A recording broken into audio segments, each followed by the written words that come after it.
Good morning. My name is Darius, king of the Medo-Persian Empire. I have a brief statement to read regarding the future of our empire.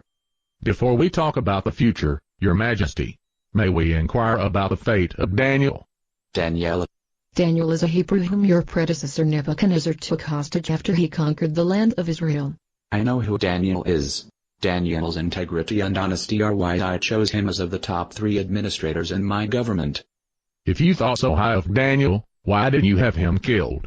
As a matter of fact, I didn't have him killed. But you did have him thrown into the lion's den. Well, yes, I did, but... Isn't being thrown into the lion's den the same as a death sentence?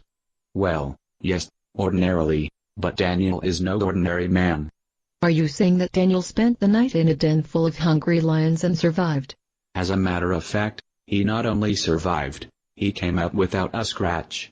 How did he pull it off?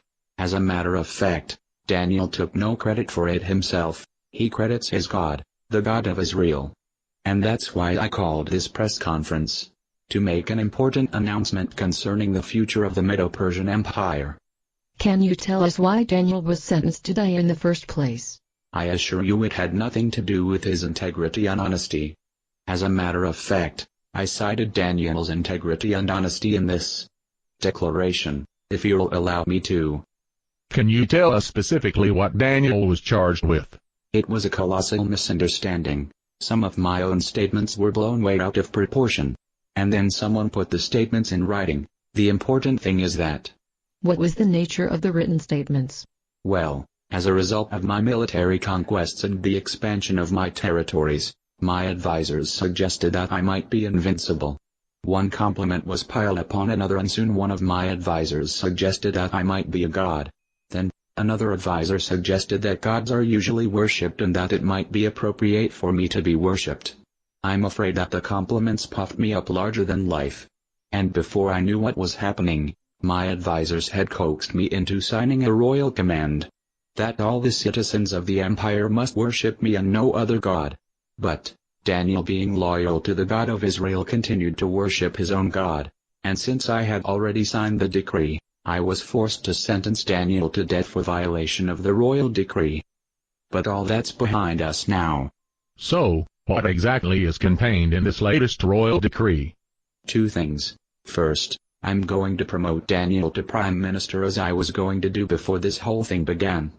So, all the other advisors will be reporting to Daniel. As a matter of fact, these other advisors were the ones responsible for coaxing me into signing the decree, requiring all citizens to worship me.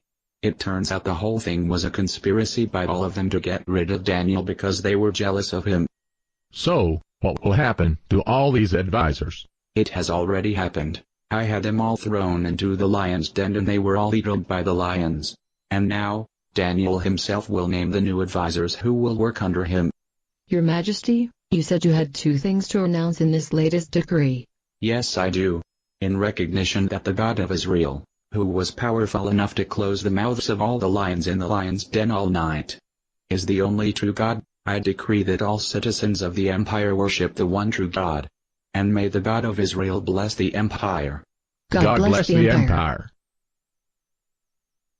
Based on a play by Bob Snook, Conditions for Use. Do not sell any part of this script, even if you rewrite it. Pay no royalties, even if you make money from the performance. You may reproduce and distribute this freely, but all copies must contain this statement.